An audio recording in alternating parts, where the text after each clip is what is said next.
LG화학과 SK이노베이션의 배터리 전쟁이 이번 주 분수령을 맞습니다. 미국 국제무역위원회가 이번 주 중 LG화학의 제소에 대해 조사 결정을 내리는데요. 그에 앞서 우리 정부가 배터리 기술 정보의 해외 유출 가능성에 대해 심사를 하는데 어떤 결정을 내릴지가 변수입니다. 김주영 기자가 보도합니다. 전기차 배터리를 두고 갈수록 갈등이 격화되고 있는 LG화학과 SK이노베이션.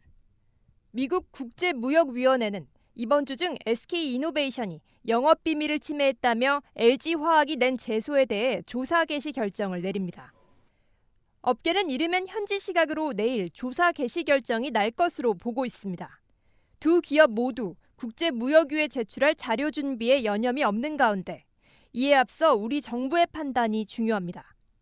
LG화학이 국제무역위와 미국 변호인단의 입장을 소명하려면 산업통상자원부에 배터리 기술 정보에 대한 수출 신고를 해야 합니다.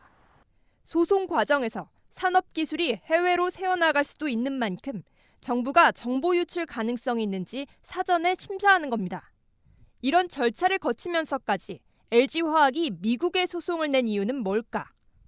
LG화학은 미국은 한국과 달리 소송 당사자가 소송 관련 정보를 상대방이 요구하면 제출하도록 의무를 부여하고 있어 공정한 판단이 가능할 것으로 보인다고 밝혔습니다. 이에 대해 SK이노베이션은 소송 과정에서 한국의 배터리 산업이 타격을 받을까 우려된다고 반박합니다. LG화학이 수출 신고를 거쳐 국제무역위에 관련 자료를 내면 피제소자 측도 이에 상응하는 자료를 내지 않으면 불리하게 작용할 수밖에 없어 SK이노베이션의 배터리 기술도 유출 위험에 노출된다는 겁니다. 산업부는 조만간 전문위원회를 열어 배터리 기술 정보가 유출될 가능성이 있는지 국가 보안에 영향을 미칠지를 검토할 예정입니다. 또 국제무역위 조사 결정이 나면 시간이 촉박할 수 있어 미리 전문위원회를 여는 방안도 검토하고 있다고 설명했습니다. 일각에서는 기업 간 민감한 소송이 있을 때마다 해외에 나가서 다퉈야 하는 현실을 꼬집었습니다.